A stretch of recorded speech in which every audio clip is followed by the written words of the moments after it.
On today's episode, we'll talk about learning to work smarter and not harder, No Country for Old Men, Teenage Ninja Mutant Turtles, what types of shoes to wear on set, and of course, the crazy world of competitive air hockey. Just a little bit of business before we start. There may be a curse word here or there in this episode, so please listen responsibly. As always, our website, theop.io, is up and chock full of tips, tricks, and gooey operator goodness. Make sure to check out The Breakdown, where the best operators in the biz explain shots they have done, The Musings, where we discuss everything from quick tips to larger concepts of storytelling, the answers, the images, and so much more. I may or I may not take a break or two during this episode, but I promise that none of them will be longer than 22 seconds. Finally, if you are enjoying the podcast, please follow us, write a review, share us with your parents, and talk us up around the water cooler with your friends. So grab a beverage, sit back, and enjoy the op. Thanks for listening. Lock it up, nice and quiet, and let's roll. Rolling. Victor 30 Echo, take 2. Camera, D-Mark. And camera set.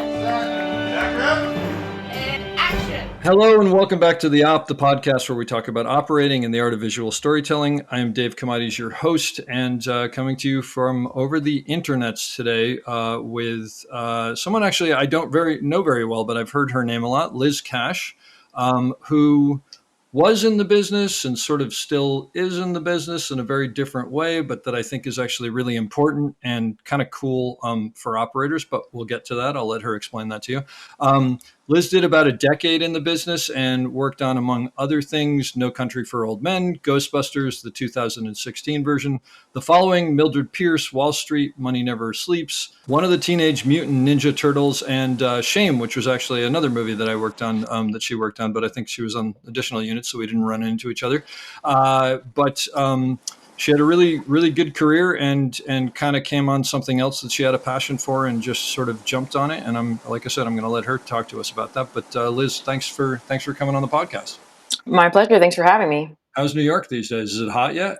It just got up to 80 yesterday, so we're getting there. Is it the nasty New York hot, or is it like, the still spring? It's okay.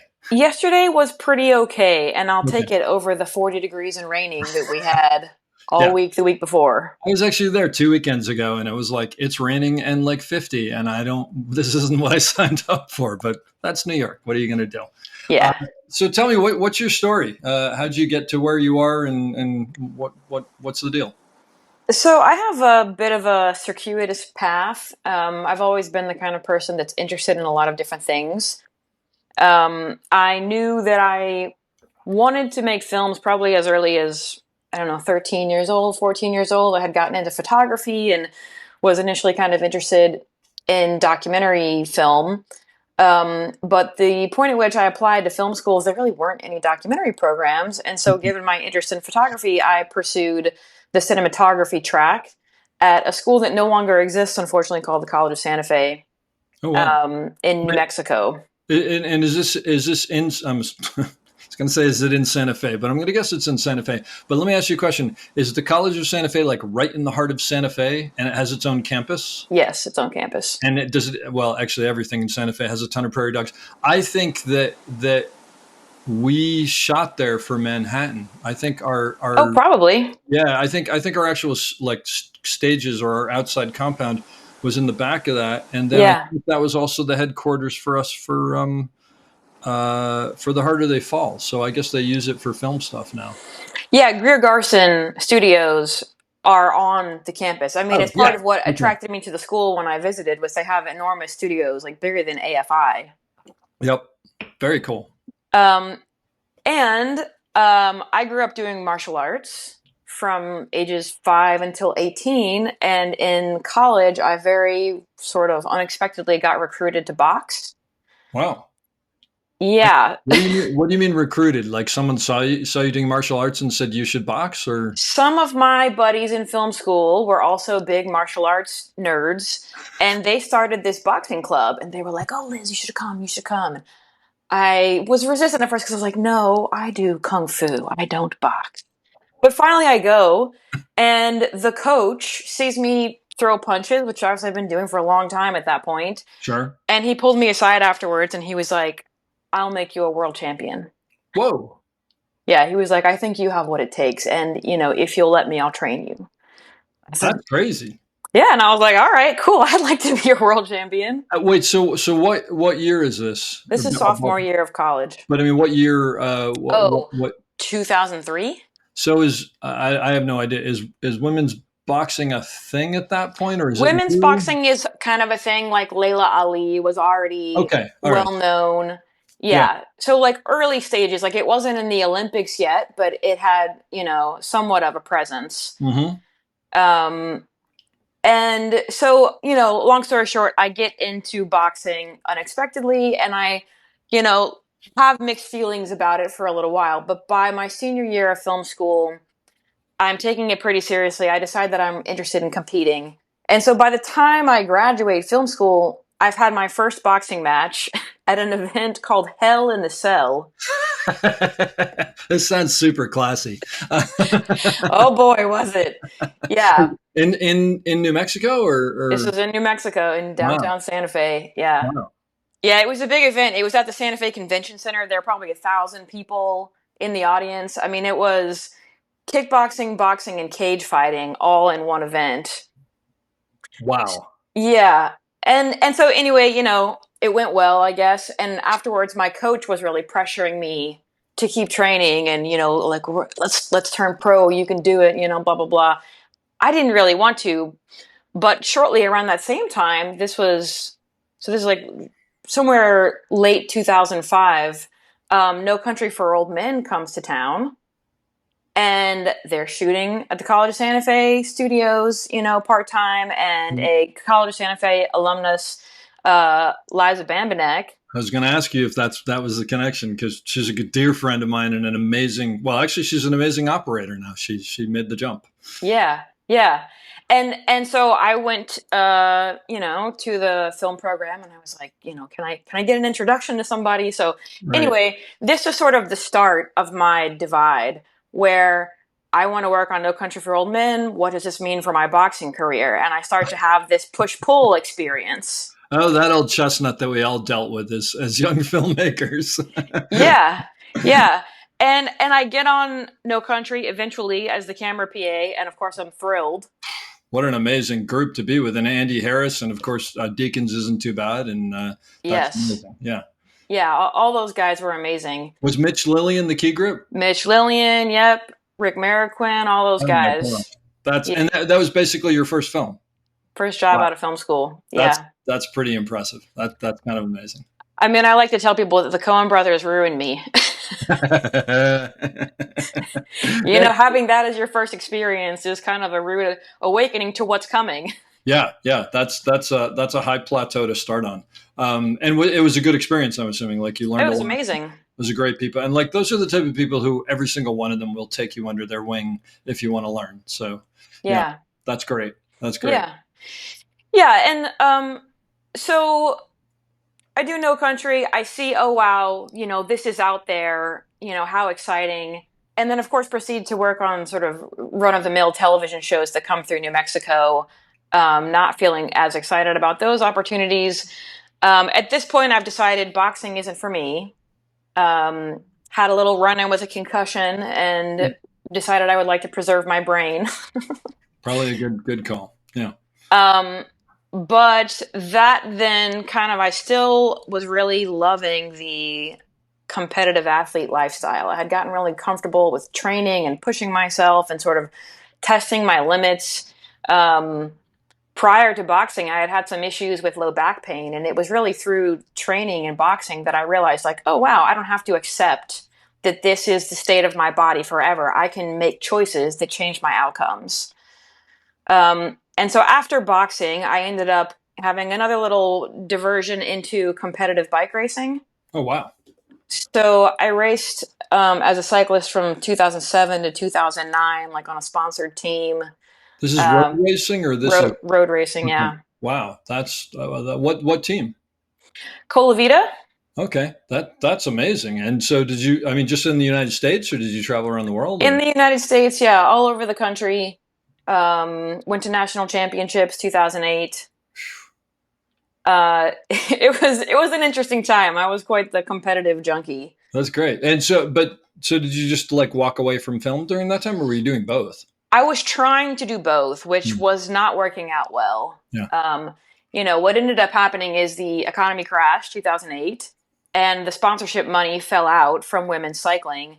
So at that point, it didn't make sense to keep pushing for that. And so I moved to New York, decided, okay, like let's put this competitive athletic thing aside and pursue my career seriously. Yeah. So I moved to New York 2009 and was actually very lucky to end up on Mildred Pierce Hmm. with Eric's. Well, actually, no, sorry. I ended up on Wall Street Money Never Sleeps with Mike Cambria and Pat Capone. Oh my gosh. Yeah. Yeah. Yeah, and honestly, for anyone out there listening, I got the job because I called the union office and I put my name on the available list. That's amazing. There you go. And they were cool enough to be looking on there for people they needed. So were you the I loader? was the loader on That's second awesome. unit. Yep. All right. That's great. Put yourself on the availability list, people. Yeah. Yep. You never know. Well, the thing that I always tell people always go, that never works. And it's like, well, it doesn't work if you're not on it. I'll tell you that. Yeah. And you're proof right there. And then you fell in with some really good people. I mean, obviously. Yes, and that job got me on to Mildred Pierce, which was then being Eric Swanwick's loader. Which is like, you're not going to work with anybody better than that. I mean, Yeah, exactly. Yeah, Eric Swanwick will put you through the ropes to make sure you're. Eric, the last thing I did with Eric, he showed up. I was a commercial or something like that when I was in New York. And I remember he showed up and he had a pencil and he had a tape measure. And that was it. I believe that. I believe that. And he's just the best. He is the best. Yeah, Absolutely. yeah. But I think at that time I was in an interesting place. Like I had gotten myself into a good position, and I had this athletic mentality in my mind of like, oh, I'm so strong and I'm so this. But I was so young that I hadn't actually learned to work smarter and not harder all the time. So, to prove how tough I was, I would go pick up 2 5-hole lens cases by myself and walk them across set. Yep. And that eventually led to a back injury. Ooh. Yeah, hurt my low back pretty nicely at the end of Mildred Pierce. Missed out on a away job with Swanwick that I was supposed to roll into after that. And that was really where my transition started to happen, because for 6 months, I had so much low back pain. I definitely didn't feel like I could work. Oh my God. And I had a workers' comp case. I went to workers' comp physical therapy. It was a joke. Yep. I was, even at that time, not actually knowing that much about the body in the way that I do now. I was mind blown by the idiotic things they would have me do. Really? Under the guise that it was going to help me, like shoulder press, like military. I'm like, this is not, what are we doing here? This is not helpful. But as time went on, a doctor friend of mine recommended that maybe I try to find an osteopath. And I get on Google and I type in Brooklyn osteopath, and I find this guy who is an amazing osteopath. If anyone ever needs some really great hands-on support, his name's Dr. Ben Taylor. His business is called Brooklyn Osteopathy. And after being in pain for 6 months, I see him once, and afterwards, for the first time, I feel something different. Wow. Yeah, for the first time, back pain at least became hip pain. It moved at least. Yeah, it moved. And I called him up and I was like, Dr. Taylor, my hip hurts. Is this okay? And he was like, no, this is great. This is great. And so in any case, I see Dr. Taylor probably once a week for about 8 weeks, and I get better. That's and cool. At this point, it just kind of cracked the door open in my mind of how is it possible that I've seen so many other providers who could do nothing, and this guy knows something that helped. Yeah. Like, why don't they know that? And what is it that he knew? And it planted a seed in my mind that wouldn't it be cool to be that person? That's very cool. Let me ask you a question of what, not to go into too much detail of it, but was the stuff that he was doing, having you do, was it sort of like, oh my gosh, this is rocket science, or just, oh no, these targeted, physical therapy things like make sense, and I can feel I can feel something happening? Is it just that he understood it better? I think I think his grasp of the way the body works as a system Yeah. is much more sound, and he I mean, some of it absolutely does come down to like how well do you really understand anatomy and the way systems in the body build tension in different places. Sure. I mean, at this point in time, after having bike raced for several years, my back had been bothering me for a little while. And it just got pushed over the limit. So he was kind of unwinding a lot of patterns that Wow. had gotten there. Now, to be clear, he wasn't having me do any sort of exercises particularly. It's mostly hands-on. But at that point, I had tried chiropractors and things like that. And I think what impressed me is that what he was doing was very subtle. Yeah. There wasn't a lot of crack pop manipulation stuff. Sometimes I couldn't really even say what he was doing. But I will say I have no doubt that having had a concussion, as a boxer was probably part of the equation. Oh, really? Oh, yeah. I mean, once you disrupt signaling to and from the cervical spine, Oh, and the cranium, that's going to have a significant impact on how we handle the rest of our body. so you're saying that's not good? Not good. No, I hadn't thought about it. That makes sense. And it's funny you were saying about your back pain went down to your hip. I shattered my hip when I was 11, and I had avascular necrosis. I was on crutches for two years, and I was never supposed to walk again. Wow. And I had back issues because, of course, I'm a Steadicam operator of a certain age. But there are times when it's been really bad where they've gone, oh no, these are your hip flexors that are pulling. Like everything's connected, right? As you know. Right. Obviously. But it is. But I don't think most people know these things. Yeah. Well, and I think that's a really important turning point for people to start to realize that your back pain may not be about your back. It's just where you're feeling it, right? Yeah. Yeah. So anyway, that's what I got from Dr. Taylor. And, I went forward with my film career and kept having these incidents where the competitive athlete in me just couldn't hold back. I would go rock climbing and I would jump and grab something and sprain my shoulder. Oh my gosh. I hadn't really learned the art of doing less with more at that point. I was kind of all about more. And how old are you at this point when you hurt your back on Mildred Pierce? I was probably 28.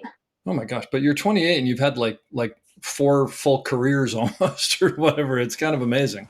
Yeah. Well, you said that you were always interested in stuff, so the proof is in the pudding. Yeah. So were you hurting yourself to the point that you couldn't do your work, or just like you just? No, it was just an impediment. Yeah. And so I forget the exact year that we were filming. I want to say 2013, 2014. Ninja Turtles comes to town. Mm-hmm. It's the first big Ninja Turtles remake, and because I grew up doing martial arts, oh yeah, I was excited. Yeah, that's like the double word score right there. That's fantastic. Yeah. Oh man, we were on second unit again. I was with Mike Cambria and Pat Capone, and we're doing the second unit, all the fight scenes. All the fights, right? Yeah. Yeah. So after about 2 days, I was like, I want to be in this movie. So I went to the first AD who turned around and introduced me to the fight choreographer, and I give him my spiel, and I'm like, I have 13 years of martial arts experience, and I boxed in college, and I want to be a stunt person in this film. Like, what can you do for me? Oh my gosh, I love it though, and probably never thinking that there was anything wrong. Like, of course, this is going to work. You can't hurt to ask, right? All they You're can right. say is You're no. absolutely right. Absolute proof. And so what So happened? he says, sure, do you have a reel? And I said, no, let me get back to you. So I go to my trainer at the time, who happens to know a stunt guy at the gym. We start talking, bada bing, bada boom. 2 weeks later, I've got my reel. Amazing. We shoot a fight sequence in my old Brooklyn apartment. And the best part about that story is, we probably start at 9 and we finish at 5. And it's me and like 5 big guys. And we are in there, hi-ya, hi-ya, smack, crash, bam. And by about 3 o'clock, I get a call from my landlord, and he says, what is going on in there? I'm getting calls from the neighbors. And I was like, hold on, we've been hi-yaing for the last 6 hours, and now you're worried? And now you're worried. Like, geez, I could have been dead by now. New York, they don't really care what's going on. They just care that they can't hear their TV when they're watching or something. Seriously. That's bad. Now, wait, I have to ask you a question. Does this tape still exist somewhere? Oh, yeah, it's on my Instagram. Oh, I'm gonna have to grab this from you and put it on the website. That's fantastic. And is it great? Like, is it? It's pretty awesome. That's great. That's I mean, the best part of the story for anyone who wants to check out the link for the sequence is there's a part in the fight scene where there's a big guy on my right and there's another guy on my left, and I give the guy on my left like a 1-2 hi-ya with my arms, and then I'm supposed to sidekick the guy on my right, and he's a big guy, 6'3", probably 250. Yeah. And they kept telling me, like, kick him harder, he can take it. So I said, okay, and I let it rip, and I kick him right in the mouth. Ooh. I was supposed to hit him in the chest, and I was like, I'm so sorry, are you okay? And he turns to me, and he goes, don't ever cut! You just ruined that take. Really? Oh boy. And yeah, he's right though, actually, because at that point, like, the kick to the mouth is useless. At least it was useful before. But thankfully for editing skills, it's in there. Oh, good. I cut it like just as my foot makes contact with his face, so it made the cut. Nice. Well, I'm gonna post the link to that, and everybody can see. I'm looking forward to seeing it. That's great. So you brought him the reel. So I bring him the reel, and he's like, yes, you definitely have, some great moves here. Unfortunately, the film's already cast, and the only woman in the whole stunt crew is the double for April O'Neil, who's not exactly a kung fu master to begin with. Mm-hmm. But that experience put me on another turn because I got terrible whiplash making that video. Oh, geez. Terrible whiplash. Like, I went back to work, and my neck hurt so bad I had to like hold my head to turn. Oh my gosh. Wow. It was really bad. Okay. And that then opened the door to new injuries. So now I'm really on the path of paying more attention to how I'm training. What are the physical therapists doing with me? And, whiplash, kind of like concussions, can have a lot of repercussions. Yeah. So now when I go see a physical therapist, I'm asking them all kinds of questions. Like, well, how did you know to do this? And what about this? And I read a thing that said, like, now I'm becoming that patient that has 100 questions. Yeah, I have Google, but you're actually probably the good one who actually brings real stuff, as opposed to I read that there's this oil I can get or something like that. Yeah. I mean, I think at that point I had been through enough that I just wanted to understand more. Yeah. And so I guess by about 2015, I was really starting to question. I think by that time I was starting to get focus pulling opportunities. And that was exciting, but I was studying the body in all of my free time. I mean, I'd come home from work, and while I'm laying in bed, I'm like reading articles about how the diaphragm functions and where it attaches to the spine and stuff like that. Oh my God. With no formal training, just like totally self-taught. Just very curious. Yeah, that's great. And yeah, because of everything, I was starting to poke around about, because, hang on, rewind for a second. In college, I had a minor in history. And through that history minor, one of the things I really began to appreciate is why it's important to check the footnotes, because the footnotes are where they got their information from. So I got to be a pretty good detective going down the rabbit hole of what people are explaining and where did it come from and what is the origin of the thought process. Yeah. So this was a little baked into your the way you learned things anyway. Yeah. Yeah. Yeah. So like by this time, I think the last full-time job I took in the movie business was on the Mysteries of Laura television series. I remember that. Yeah. Yeah. And people would be complaining about their knee pain on set, and I'd be like, try this. And it would work. And I'd be like, yes. So, I had become very curious, and like I said, becoming someone like Dr. Taylor had been for me. And at a certain point, I just felt like I had nothing to lose but to go for it. Yeah. Now, the movie business was in a very different state then than it is now. So my rationale for leaving at that time was that the movie business isn't going anywhere. And I would rather have tried than failed than go to my deathbed wondering what had happened if I didn't try. Yeah. Yeah. Well, it also seems like based on your history, you've been doing this for 6-7 years or whatever, and it was time to start something different. Sort of. Yeah. That's great though. Yeah. That's fantastic. Was that a tough decision to make? I mean, cause like, it didn't sound like you're you were blowing up, but it sounded like you were consistently with good people and you were working a lot. I mean, was it hard to step away from that? I think I just felt called, That's great. you Yeah. know. I mean, I think I just trusted myself to figure it out. That's great. I mean, that says a lot about you, obviously, and not everybody can do that. There are a lot of people who want to do something but just don't have the whatever it takes to step off, the edge and see what happens. Well, I will also say, the first couple years in my transition out of the business, it was intense. Yeah. And I think that's the other thing that some people might not have patience for, because I was so 2016, I get my personal training certification, I get a nutrition coaching certification, because I knew I wanted to work for myself. And I felt like, why don't I learn to start running a business while I'm learning all of the skills, about the body and all of that. So I get a job at a gym, which was a terrible experience, while I sign up for prerequisite courses for a doctorate in physical therapy. Whoa. Because I went to film school, so I don't have the science courses that you have to have. So, I start going to school, I'm day playing in the business as often as I can, and I'm personal training when I'm not doing that. And Wow. I was basically doing one thing or another every day for like years. Yeesh. Yeah. Yeah. And how you said going back to school. So is that 2 years, 3 years? What is that? So I was working on the prerequisites for probably a solid 2.5 years. Okay. I mean, it's one of those things. I could have gone faster. But yeah, you got to make some money and whatever. Yeah. I mean, I was paying for everything in New York City with the goal of getting into a state school. So tuition would be low, which means I've got to cover the cost of living in New York City. But in the end, it just made the most sense. Mm-hmm. Mm-hmm.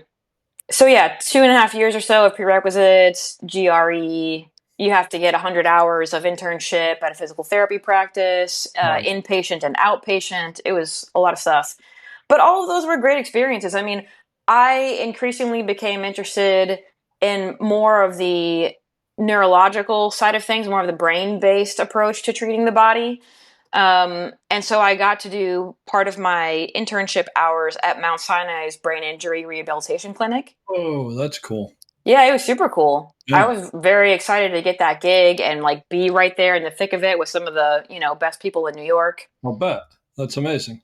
Also made me realize I would never want to do inpatient. Because? So you had to go back and forth between the brain injury rehabilitation clinic and the spinal cord injury. So people would come in with like gunshot wounds, and it was tough. Yeah, I'll bet. Yeah. It's just a different kind of work. Like those people are in really rough shape, and some of them aren't going to make it. Yeah. No, that's a whole different thing. Especially, if you're going into physical therapy, that's not quite what you're probably dealing with on a daily basis. Is people who aren't going to make it and whatnot. That's a different deal. Yeah. And so when did you get your you got certified. When did you get your doctorate? Did you get your doctorate? Is that what? So what ended up happening is 2018. Well, let me back up for a sec. I never intended to become some sort of specialist for camera people. I just was going to go get a doctorate in physical therapy and do whatever happened. Oh, I gotcha. Okay. It just so happened that people that I would be day playing with would hear me explain something. It would make sense, and they'd want to work with me. Yeah. So little by little, I started having this very specific demographic of camera people. Mm-hmm. And as that grew, it made me realize a flip side of this equation, which is that a lot of these people were getting terrible advice from whoever they had been seeing, whether that person was a doctor or a trainer or whatnot. So many of my clients would tell me that their doctor's best advice was to put the camera down more often. Not only impractical, but probably it's the old, it hurts when I do this, so don't do that. Yeah. Yeah. Wow. And, it was interesting because I remember working with Jenny Jedry early in my career. And one day, we were talking about her handheld setup, and, I was using the physics of biomechanics to help her get a better handheld position. And it was nice because I can talk to her about where you're going to put the spider grips, and we can speak the same language in a way that also I think makes the other person feel more safe about the recommendation. Yeah. Yeah. So by like fall of 2018, word had gotten around to Local 600 about what I was doing. And I get contacted by them about the possibility of starting to put on some injury prevention, sort of strength training workshops. I was on the safety committee around that time, and I think I was one of the people who voted to clear that. Yeah. That's fantastic. Yeah, that was exciting, and that also really changed things because initially, I was talking to MPIHP and 600, like they were both calling me up and obviously interested in hearing good stories from people and wanting to take this somewhere. And initially I was like, heck yeah, like I'll teach those people to deadlift and we can do this and we can do that. But as they started collecting more information from a lot of people in the business, it became clear to me that that was not going to be the move, because way too many people are like who I was. They have a lot of long-term pain. They have injuries that haven't been rehabbed well. And that is not the kind of person who is ready for strength training. That's someone who needs to first and foremost understand the role of the brain in the experience of pain and what choices that means they should make in their attempt to start to get better. Okay. So we put together some preliminary plans to put on our first 2 workshops like this in New York. They were, a big hit. It was very exciting. And at this point, I'm like on the precipice of going to the physical therapy doctoral program, but I feel like I'm kind of at a crossroads once again, where if I get the degree, I don't see how I can keep this momentum going. Yeah. So sort of that bird in the hand versus what you might do down the road. But let me ask you a question before we go on. So you said you put these two events on. Was it here's how you can strengthen so that you can do your job better, or or maybe it was both? Here's the proper way to carry cases. Here's the proper way to put a camera on your shoulder. Like, was it specific, or was it more just here's how you can keep in shape for your job?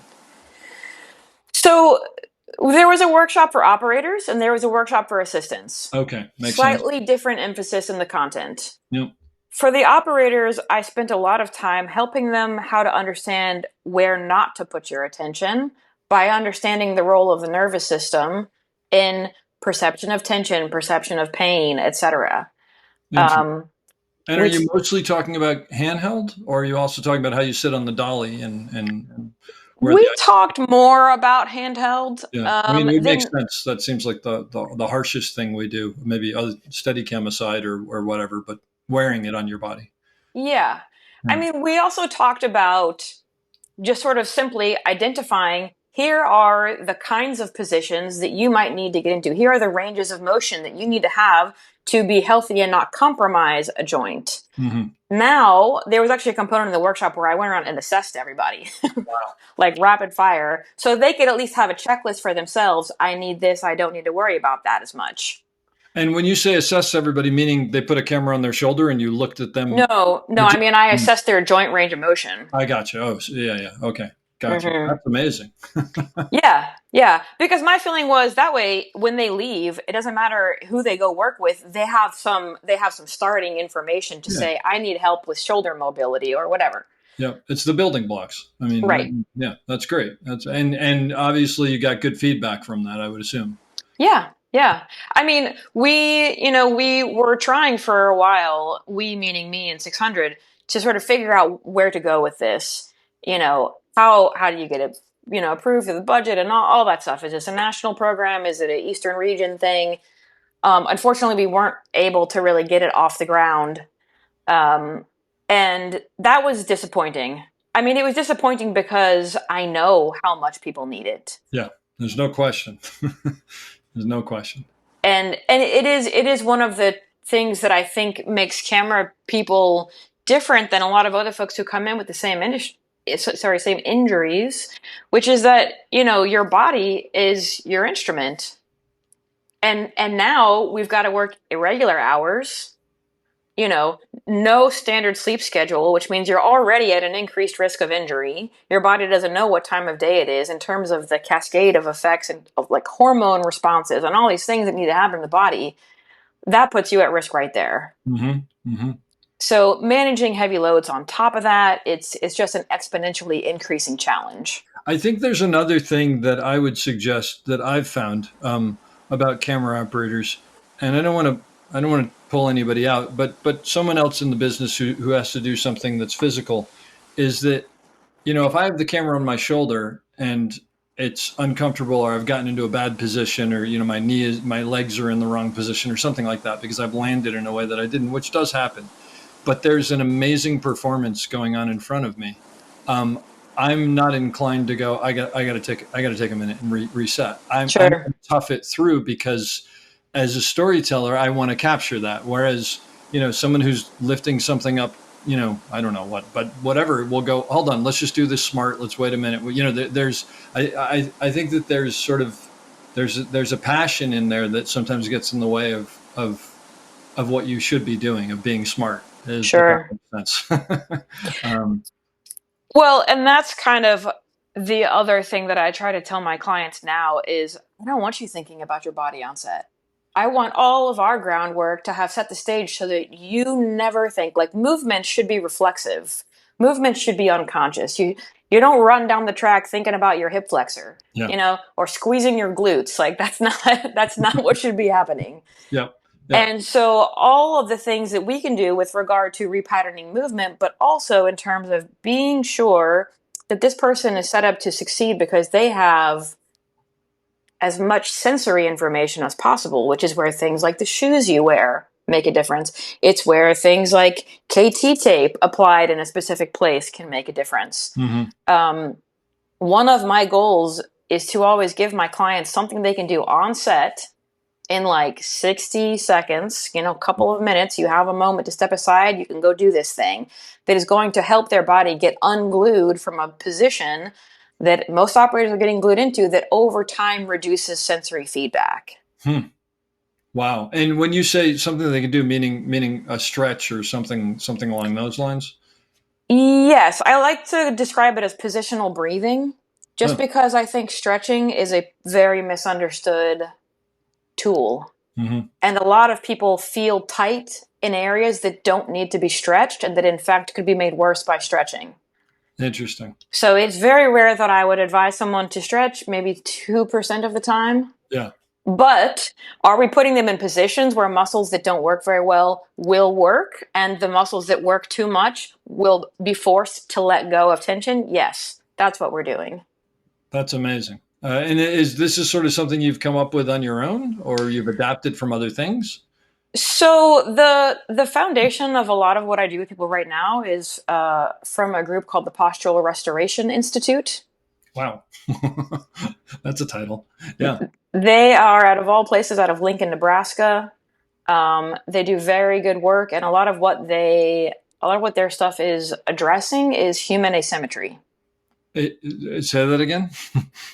A lot of what they are addressing is human asymmetry. Human asymmetry. Oh, I thought it was like one long word. I'm like, oh wow, okay. And I would imagine with their work, I bet a lot of that has to do with computers and phones and things like that have sort of destroyed how we all stand and sit now. Not really. Oh, really? The premise of everything they do is that the human body is inherently asymmetrical, which it is. You have 3 lobes of lung on the right, you have 2 on the left. You have a liver on the right, you don't have one on the left. Have you ever noticed, for instance, and like anyone listening to this, you can start looking around on set to check it out. People will far more often stand on their right leg, like relaxed into their right side. You don't see many people doing it on the left. Oh, like now, if they're not doing that, what they're probably doing is having both feet turning out and they're kind of extended forward a little bit, like knees locked, this kind of thing. Okay. People tend to do one of those 2 things, and they're both a symptom of the same thing, which is an underlying bias into the right side. Huh. Now, of course, for a camera operator, this is significant because normal people have this. We all have this. Now, you put a 50-pound camera on that times how many hours per week, and you are glued into that right side, in addition to the fact that your visual system is a big part of how you're orienting yourself in space. Now, that matters even more because the unconscious proprioceptive feedback we get from the body works together with the visual system to tell you where center is. Huh. Okay. So, yeah. So is the fact that we're using one eye a fair amount of the time messing with that essentially? It's certainly relevant. I'm not even, I mean, the fact that your visual system is as relied upon as it is, like so often when I have a camera operator on that table and I ask them to do something with their body, they look at their body. I'm like, no, your eyes don't tell you what your body should do. Your body That's very funny, but I could see that actually. happens all the time. I'm like, okay, now try it without looking. Wow. Okay. All right. That's fascinating. I'm gonna check on this. The funny thing is, I know that I do it, but in fairness, I shattered my left hip, and so Sure. everything I do leans towards the right, and my left leg is actually shorter as a result of it. But I've never thought about what other people do, so now I'm going to be surreptitiously looking at other people on set, and I'm sure you're correct. I mean, I have no doubt. I mean, once you see it, you can't unsee it. That's what well, now that I'm thinking about it, I'm like trying to think of people. So basically, do you sort of essentially take what they're sort of doing and then tweak it towards our specific field, towards what we do, or does it apply right out of the box? I think everyone has their own unique application of what PRI is teaching. Mm-hmm. I think my process is a little bit different. I think because of having been a camera assistant, my ability to troubleshoot a system was sound before I went into this other career. Clearly, I mean, I'm also just, a curious person. So before I found PRI, I was interested in understanding more about the role of the vestibular system. The vestibular system is your inner ears, which is part of what you use to help regulate balance, in addition to the visual system and proprioceptive, mm-hmm. meaning what you feel from your environment through your tissues. Okay. So I think, yeah, I used to, well, let me pause on that for a second. While I was in school doing all of my PT school prerequisites, I was taking every continuing education course I could manage. So on the weekend, if I didn't get booked for day playing or something, or I didn't have clients, I would be in some 16-hour continuing education course. Oh my gosh. That's, I mean, yeah, I have trouble getting through a book. That's amazing. But clearly, this is a part of your personality that you're, like you said, you're curious and you're driven. So it makes perfect sense. Yeah, I like to just say I get into stuff. That's great. That's fantastic. So at this point, you have your own business, right? Yes. And your business is called? Liz Cash Strength and Conditioning. And just so we put it out there, maybe we'll put it on the website. And at the end, is website or Instagram? What's the best way to find out? Instagram is Liz Cash Machine. Liz Cash Machine. Okay. All right. And the website is lizcashpt.com. Okay. lizcashpt.com/links has most of the goodies that I think someone would want to know about when they first find out about me and the business. I'll list all these, but at least people listening will know. So I would imagine that anybody can come to you, but are most of the people who come to you film people? Yeah, I pretty much have 95% film people, and then I have typically friends and family of film people. Of course, that's just that's part of the process, right?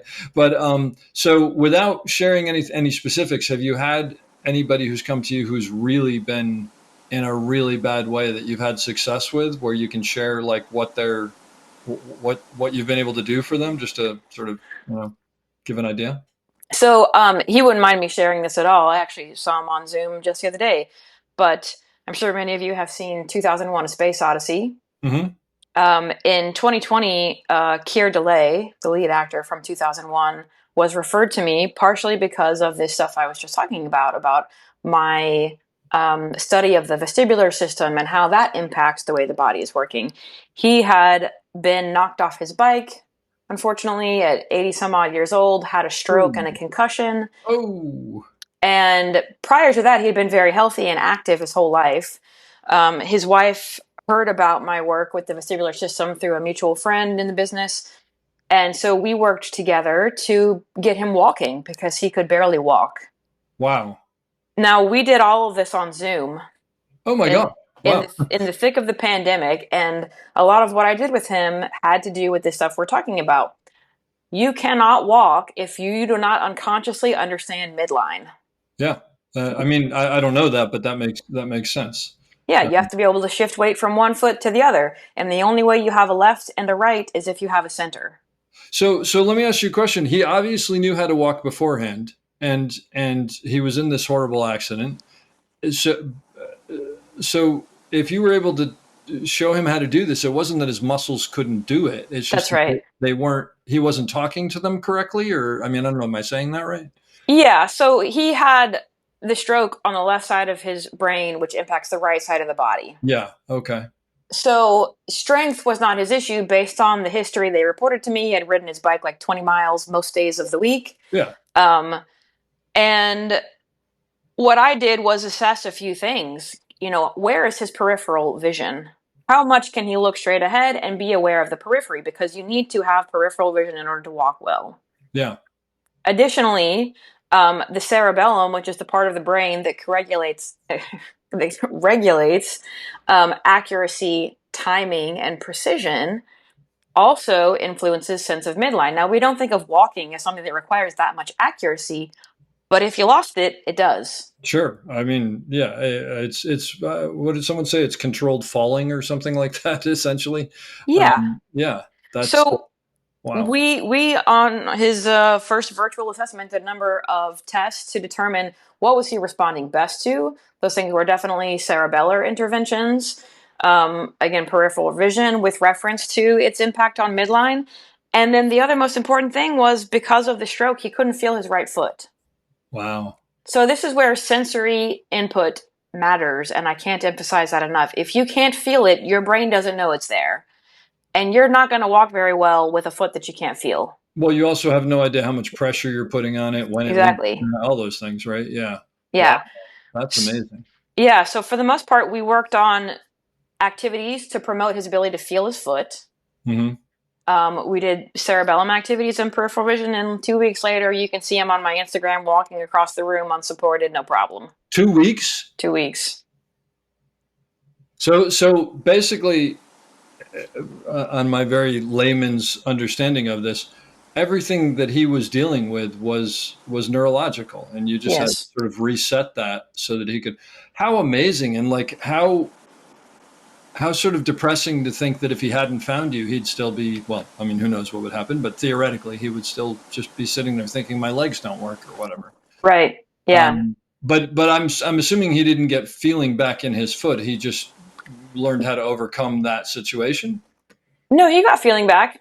Really? One of the very simple things I would do, his wife would be there in the room with him, and I would have her touch one of his toes, and he would have to tell her without looking, that's my big toe. Oh. That's my pinky toe. And he got better and better as we did those things. But we had to go through a process of helping him feel it. And there were other ways to improve sensory feedback in that area. Yeah. But yeah, stimulating information to the brain. So sensory input precedes mechanical output. Uh-huh. And that sort of broad concept is a really important thing for people to understand, because if you're on set and you're doing Steadicam or whatever, and you feel your back, it's working. The question is, do you want to only feel your back? Are there other muscles that we need you to feel in order to improve your endurance? Because muscles function relative to the position that they're in. So some people only ever feel their quads because of the position of their pelvis. And until you change the position of the pelvis through inhibiting some muscles, inhibiting sort of means turning off, and facilitating others, aka turning on, you're going to keep using those muscles.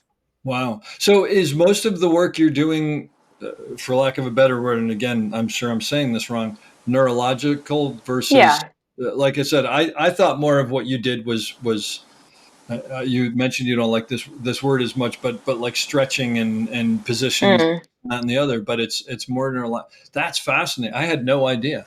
That's really incredible, and the fact that you did that over Zoom too kind of blows my mind. But now that I understand what you're talking about more, why would you have to be in the room with them if you know? I mean, you need someone like you said, his wife to touch his fingers or whatever, or his toes. That's really incredible. So do most of the people who come to you have a problem they're dealing with, or do you get people who are just like, I'm a camera operator and I want to make sure that I'm not going to hurt myself, you know? I get both, but I would probably say 75% of people who come to me are either currently injured or recently injured. And are you able to help most of the people who come to you? Yes. That's great. I'd say 99%. That's it. And is it usually in that sort of, I mean, to me, that's a very quick time period. 2 weeks? Yeah. Everybody's different in that regard. Yeah, that makes sense.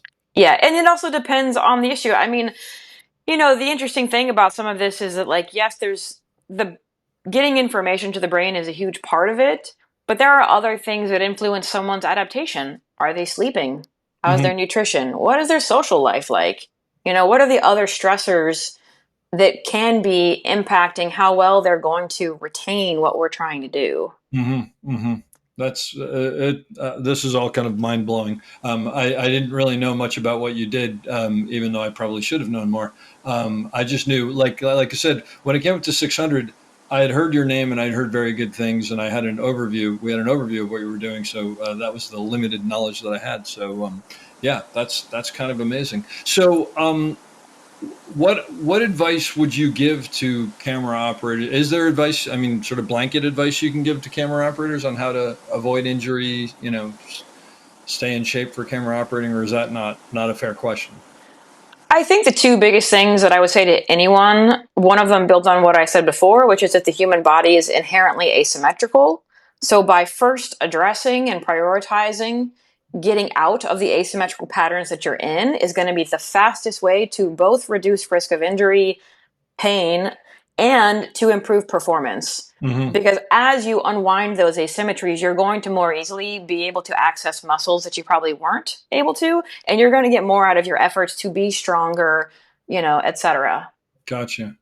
Wow. So that's a big one. And like I said, my goal is to always have a few specific exercises for the person in front of me that they can do on set. Yeah.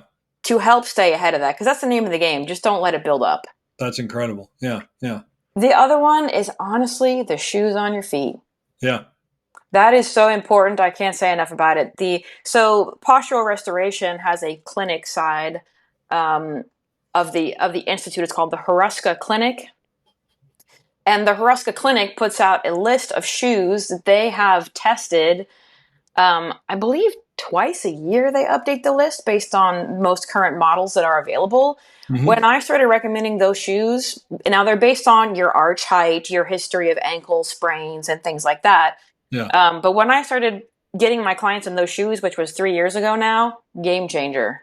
Really? Oh yeah, because it's sensory information.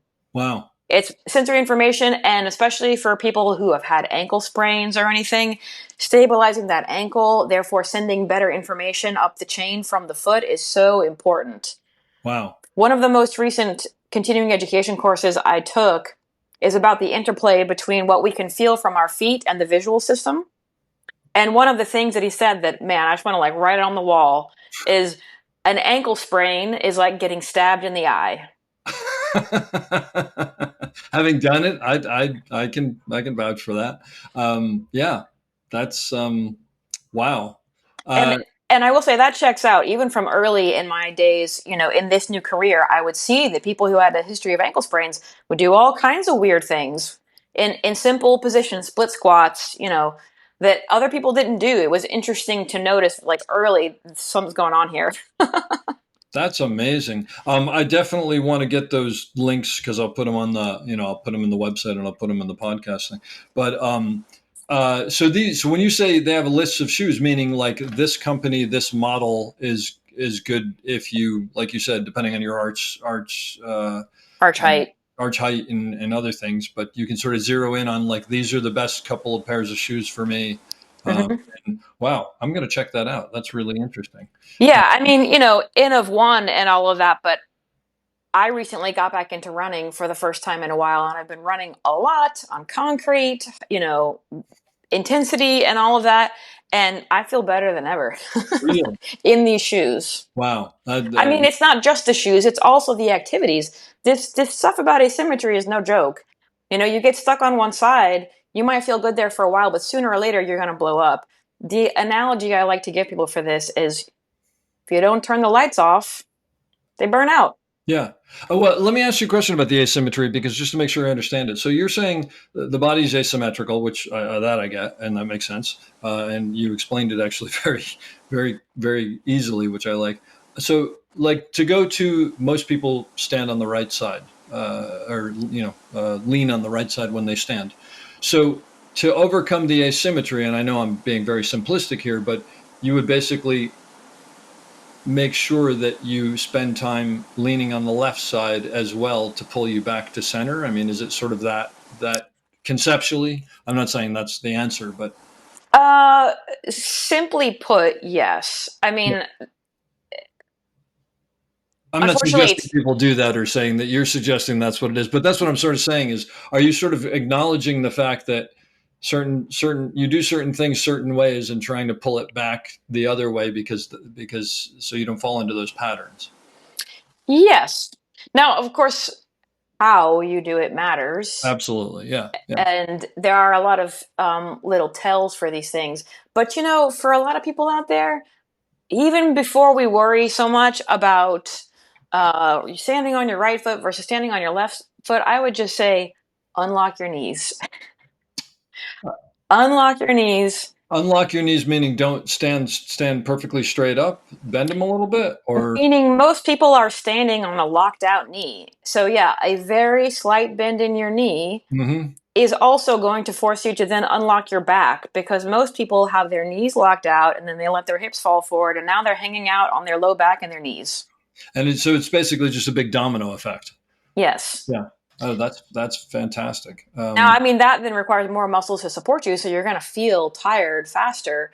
But that is one of the simplest things that people on set could start doing Yeah. to just support their body a little bit better. It's also going to encourage you to stand a little more evenly, which probably is also going to be tiring for people, not shift into one side. Yeah. But yeah, that's a nice starting place. I'm going to be a pain in the butt on set tomorrow. What about? I mean, do you have any advice for people for handheld as far as just builds or whatever, or is that is it specific to people? So beyond, of course, having a balanced camera, which Yeah. I know can be tough, these days more than in the film days. Well, on that note, not to interrupt you, but I was just watching the behind the scenes to something, and I'm not going to say what it is. And it was a very big handheld sequence, and I looked at it, and I mean, if there was 10% of the weight on the person's shoulder, I was shocked. Everything was forward, and their hands, you could see their muscles bulging, holding it up. And I was thinking, Sure. I mean, it was easier with film, but like you can build it out. I mean, you can build it out ways to get it better anyway. I'm sort of shocked. I see these cameras all the time where all the weight is forward and everybody's holding it up with their hands. I just don't understand it. But, Well, and that's a perfect example of one of my top recommendations for handheld, which is that given that I think that's more common than it used to be, yeah, even if we can just all agree this is not what we want, then what I want to see is a vertical forearm position. Because if the force of gravity relative to the camera is pulling down on your arm and your forearm is somewhat horizontal, now you've got a lot of force going through that wrist. yeah. So basically, your arms are almost at 90 degrees going straight up, as opposed to the weight's all the way forward, and you're at 45 degrees, and then you're tensing it all the time. Correct. Yeah. If you can have a more vertical forearm position, then at least you're pressing up and using bigger muscles than we've got in this scenario. So we're just bringing those forces closer to center. No, that's great. Yeah, but again, it comes down to moving that weight back and getting it more central on your shoulder. Well, and I'm a big fan of whatchamacallit, cine saddle or something under the arms, because if you can get that support here, then you're going to be working a lot less hard to maintain this position. You know, it looks stupid, but I started doing this years ago with certain shots. I have one of those, I don't know what you call it, but weightlifters use it. It's a little like metal thing that they wear around their chest that their arms go under for dumbbell curls. Mm-hmm. So your locks you in. Against there, and I've built it out a little bit, but it's amazing because it just, you like you said, I mean, with some of these cameras, you're no longer pushing your arms up; they're locked in there, and it becomes part of your body. Mm-hmm. So same idea as the Cine saddle, but Cine saddle has a little more options, obviously. But yeah, those are all great. And I mean, is it safe to say that sitting down as much as you can during the day is a good thing? Yeah, I think sitting down is good. I think, there are some techniques from the Postural Restoration Institute that I recommend to my clients that are so simple to sneak in, like sit on an apple box and crouch for a second. And that is actually, if you do it the right way, going to help your low back to calm down. It's going to help your abs to turn on. So then when you go back for the next take or after lunch or whatever it is, you're going to just have so much better odds because you've got some muscles online and you've got some muscles offline that need a break. Wow. That's amazing. It's just like you have this treasure trove of information for operators. Do you see more operators than other people, or is it across the board? Yeah, I would say more operators than other people, or people who are interested in making the jump. I would say ahead of time. We could have used you back in the day, because back in the day, I mean, I've been doing Steadicam 35 years, and I've joked on this podcast before that, yes, and I can still walk, but not as well as I used to. But it used to be like you'd put it on and you go, is it supposed to hurt? And they were like, yeah, it's supposed to hurt. Just deal with it. I hate that. But we didn't, like, nobody knew. And the vests were not, I don't even know if it's the right word, but the vests were not ergonomic in any way. They were just able to strap to you, and so you just sort of like and there was no thought about it given. I look at all the vests now, and actually I remember very specifically being in an early workshop, and me and a couple other guys were like, why doesn't it attach in the back to bring your center of gravity? And everybody was like, attach in the back, you can't do that. And then now they've got these vests that attach in the back, which makes so much more sense. But sadly I can't get my head around, but that's I mean, one of the things that I will just throw out here, in 2022, I had been thinking for probably since 2019, when I really started working with Steadicam operators, why is there no diagnostic process that helps people decide what vest they should be in? I was going to ask you about this. That blows my mind. How is that possible? And so I had been thinking about it for years. Anyway, I'm sitting in this continuing education course one weekend, and I was like, I got it. I think I know who's who, what are their characteristics. And so back then I opened a study inviting people to participate so I could test my hypothesis. It was very exciting at first. A whole lot of people signed up from around the world. Unfortunately, most of them did not actually send back to me the information that I needed. Okay. So I decided to go about it a different way. And basically, anytime I have an opportunity to get my hands on a Steadicam operator, I note into my spreadsheet of information, who are they, what vest do they have, what are their characteristics. What has come out of this is that while I'm not yet comfortable because I haven't had, what I want is 100 completed profiles. I've seen 100 people, they fit the paradigm or they don't fit the paradigm, so I can conclusively say yes or no to my hypothesis. Yeah. But the flip side of that is what I have developed is a way to test people before and after to determine whether or not the vest they're using is working for them. Really? Mm-hmm.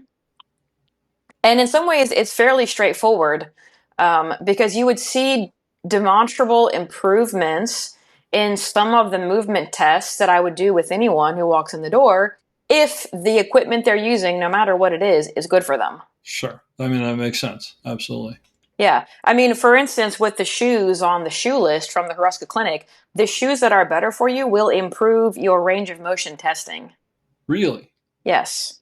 That's unbelievable. Going back to the Steadicam thing, so on your website the other day, while I was poking around, I found that, and I signed up, and I got an email that you wanted information from me. So do you still want that email? Sure. I mean, I figure people might as well keep sending it in. I think I've got 80, so we're not too far. Okay. All right. Well, you know what? I'll talk to some people and see if we can get you over the top because that would help all of us. I will probably drag my feet on getting you the information, but I will get it to you because I saw I had to like take some videos of me doing certain things or whatever. I didn't look at the whole thing yet. Yeah, there's a movement process, so I can Mhm. see how you move and what you look like, Yep. anthropometrics. And then there's a subjective survey where you tell me, I feel this, I don't feel that. And Yep. I need both of those for each person. I got you. All right. Well, I'm going to see if I can rustle up some people to do this because that would be fascinating to actually have a definitive, like, this is the way you fit a vest. Because I'm right there with you. I mean, well, look, there used to not be different vests, and now there, who knows how many vests there are. And it's sort of like saying, here's the suit that fits all men. I mean, it's Yes. or the dress that fits all women or whatever. It's ridiculous. Well, and to be clear, it's not so much specifically about how the vest is fitted. It's about what kind of vest should you even be in. That's what I meant. I mean, what's Yeah, okay, gonna good. work for you better or whatever. Yeah, I'm just broadly talking about back mounted, front mounted, and then I put EXO in its own category for certain reasons. Yep.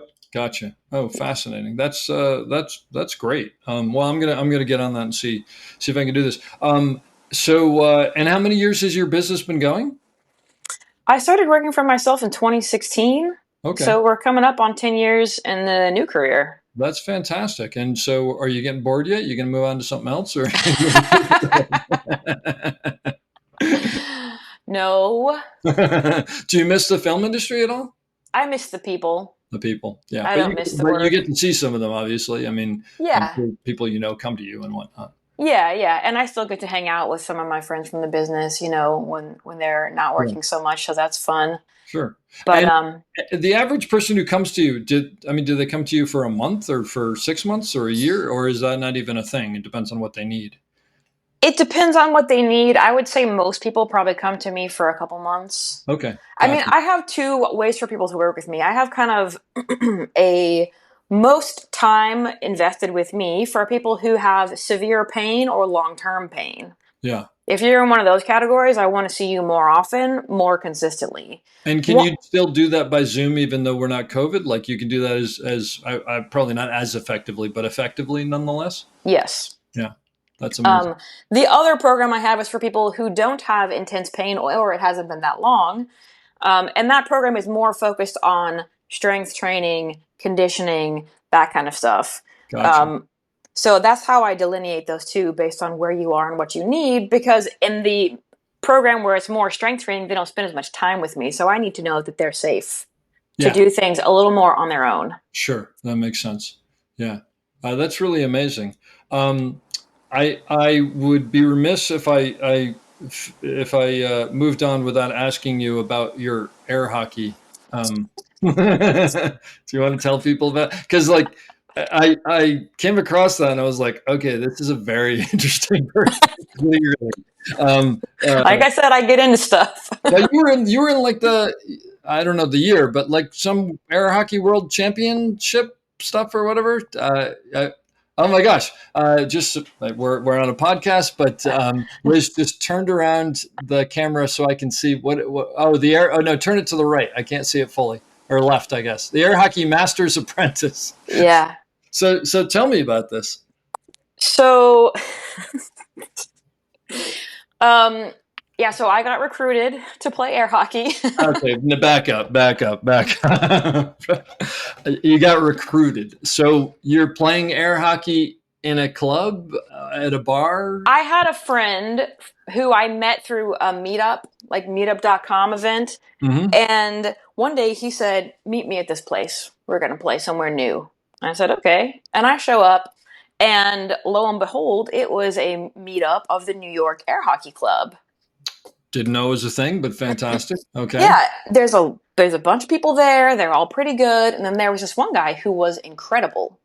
Like, Hang on, go back up. So you met this person because they liked air hockey as well? yes. Okay, so there was an air hockey sort of connection, and then he said there's this larger thing. Okay, go ahead. Yeah, he says, meet me here. So I meet him there, and there's the guy who's the organizer of the New York Air Hockey Club. And he is doing incredible things I've never seen anyone do. Like, from my perspective at that time, he may as well have just like levitated above the table, because I was like, oh my God, who is this guy? Wait. I have so many questions. Doing things that you've never seen, like you mean almost like pool thing, like So with. one of the things that you do in competitive air hockey that's different than what most people know as air hockey is called a diamond drift. And in a diamond drift, you move your mallet like in a diagonal towards one side of the goal and it knocks the puck up. Then you come back and it knocks it down. And you make a diamond shaped Okay. circle around the puck. And it makes it really hard to know what they're about to do because they're kind of doing this So it's circular. almost like dribbling it before you shoot it, Yes. sort of. Okay. All right. Yes. Gotcha. All right. Yeah, and I've never seen anyone do this, and of course he beats me, and at that point I thought I was like, so good, how dare Yeah. he beat me? But afterwards he says pretty much the same thing the boxing guy said. He was like, look, I think you could be the best woman in the world, and if you want to, I'll train you. Good Lord. And I was like, sure. Did you know that there was a competitive air hockey world? No, didn't I had know. no idea. That's so. All right. So cut to the Rocky montage. Yeah, so cut to 2019, he calls me up and he says, so someone from the New York Times is interested in doing a story about air hockey, and I was like, what? I was like, sick, let's go. I'm definitely linking to this, by the way. So anybody listening to this will go to the website and see it. Well, so this is where I will say the background in film really makes a difference, because when I got a chance to sit down and talk to the writer, I'm telling her a good story. Of course. No question. Yeah. So, they do this whole cover on us preparing to go to the World Championship tournament that year. This was 2019. It was really crazy. I mean, I'm from Kentucky. To end up with this article in the New York Times because of air hockey, of all things, I was just like, wow. And where was the World Championships? The World Championships that year were in Colorado Springs. Okay. And how did you do? I did okay. I think there was a lot of pressure and I was nervous. Okay. I mean, I think I finished like 22nd or something that year. That year was also different. This past year is the first time that I've gone back to World Championships since the pandemic hit. Okay. Now they have a women's only tournament. Before it was open. Okay. And the thing is, like, the less you've competed, your seed in the tournament is worse. So you have to get through a lot of players. It's a double elimination tournament, so you can only lose twice before you're knocked out of the overall. All right. But this past year, I finished 4th in the Women's World Championships. Wow. I was hoping for top 3, but, so close. I can't be too upset about it because all the other ladies in the top 3 have their own air hockey tables. And you're like, I'm in New York. Come on. I mean, I could put it somewhere. It just have to be the dinner table. Well, what you need to do is get an air hockey table that doubles as a massage table. Like, you put the thing on top, and it could actually blow air through and make cool people off as you go. That's incredible, though. So so you're going to keep on going back. I'm assuming this is a thing. Yeah, I think so. I mean, as a business owner, it gets to be a little bit much sometimes where, depending on what's going on with work, I don't feel like I can step away to prioritize training for the tournament.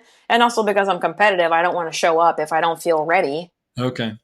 But yeah, I mean, it would be nice to crack the top 3. It'd be nice to get number 1. That was the goal. Yeah. And when you say training, isn't training just playing air hockey? Is there like... No, so air hockey is a strategy sport. Yeah. And the most fundamental way to explain the strategy is that at any place in your offensive game, you want to be able to hit a shot that goes to the left side of the goal, and from the exact same place on the table, a different shot that goes to the right side of the goal. So they don't know what's coming, basically. Exactly. Yeah. So you start to set them up to go one way when you actually shoot the other way. Well, it's like every shot is a kick on goal in soccer kind of thing, right? They don't want you to know ahead of time where they're going to kick the ball. Right. Yeah. Right. Yeah. And so then, there are a number of different shots, from this side to that side, from this side to this side, from that side, left, right, all that stuff. Wow. And then straight shots. Yeah. I mean, I went to North Carolina there's a really strong air hockey community in North Carolina, and I went down there in March, and boy, those kids they're good, and they've got a ton of air hockey tables, so they've got lots of training partners and training time, and Wow. it's a fun sport because you're not going to hurt yourself that badly if you do get hurt, Yep. and you're still just playing air hockey. Like, it's a Yeah. fun time. That's great. That's fantastic. And when you are really training, is it like you go and you play hours every day kind of thing? Yeah. Wow. I mean, for instance, at World Championships last year, on day one, it's a 3-day tournament. On day one, I played 50 games. Oh my gosh. And wait, how long is a game timed or no? It's however long it takes. To get to a certain number? So it's first to 7 per game, Okay. and then it's best of 7 games. So you Okay. could play 4 games if someone wins it, or Yeah. you could play all 7. Wow, 50. That's unbelievable. Are there air hockey groupies? Yes. Maybe I'll become an air hockey groupie. And is there like sponsorship and stuff like that? There's a little bit of sponsorship. Yeah. I mean, for anyone who's interested, what you should check out is the Centerline Air Hockey on YouTube. Oh. The Centerline is a channel run by a former, I believe, 11-time world champion. Wow. And they have, pretty professional televised matches. There's usually about 1 a quarter. But they've had some amazing throwdown air hockey matches. And, for anyone who wants to get a sense of what professional air hockey is like, just watch these guys. I'm probably not going to sleep before I go to work tomorrow now, thanks to this, I can tell. That's fascinating, though. Well, congratulations on that. And it's what a great sort of like, I don't know, side story to all of this.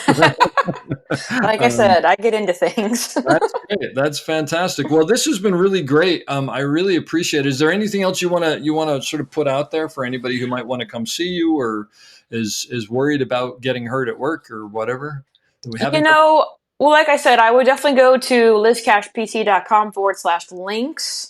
If you're interested in learning more, there are some articles there. You can read more about my approach to working with people. There's also a booking link if you want to book a free call and just talk to me for 15 minutes about what's going on, gather a little more information.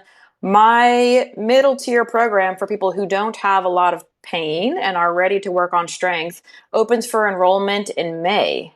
Okay, that's good. So, yeah, it opens twice a year right now. So if you feel like you're a good fit for that, you don't have a lot of pain, it hasn't been going on that long, and you're ready to get some guidance, it's fully customized, it's one-on-one. I think that's a really great starting point for people who want training specific to the industry. And it's a 6-month program, so you get some nice longevity out of it. For any of you local 600 folks who are in the New York area, we have a Young Workers Committee movement workshop coming up on May 10th. It's free to attendees. There is a limited number of people, so you have to RSVP. It may be full by now, but I don't think so. So get in there. Even if it is full, you can still put your name on the list in case someone drops out. They'll let you know. Again, thank you. I'm going to leave you with the question that I leave everybody, even though you're not really in the film industry right now, but you have knowledge of it. People getting into the film industry today, thoughts that you can leave them with on how to succeed in general, not necessarily physically related, because you gave a lot of that already, but anything you can impart on younger people getting into the business? Not physically related.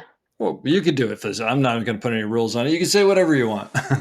I will say this. Definitely don't underestimate asking for things. Don't underestimate asking for help, for education, I think that is some part of my story that I think other people might benefit from is like, just ask. It's okay. People do want to help, and especially if you're interested and you're excited, they're going to be there to meet you there, I think. So I think that's thing one. With the body stuff, I would just say, I think the most important thing for people in the industry to learn to have a healthy, long career is to learn how to do more with less in terms of their physical conditioning stuff. Whatever your goals are, the number one thing to prioritize is it sustainable? If it's not sustainable, you fall off the wagon, you lose your results that you got when you had more time. Don't do that. Start with less. If you can get great results on 20 minutes a day, great. Stick with it. You know, the consistency over time is one of the most important things you can develop. I hope you enjoyed that as much as I did. We'll be back soon with another great episode. Don't forget to check us out on theop.io for all sorts of information on operating and storytelling. So thanks for listening and have a great day.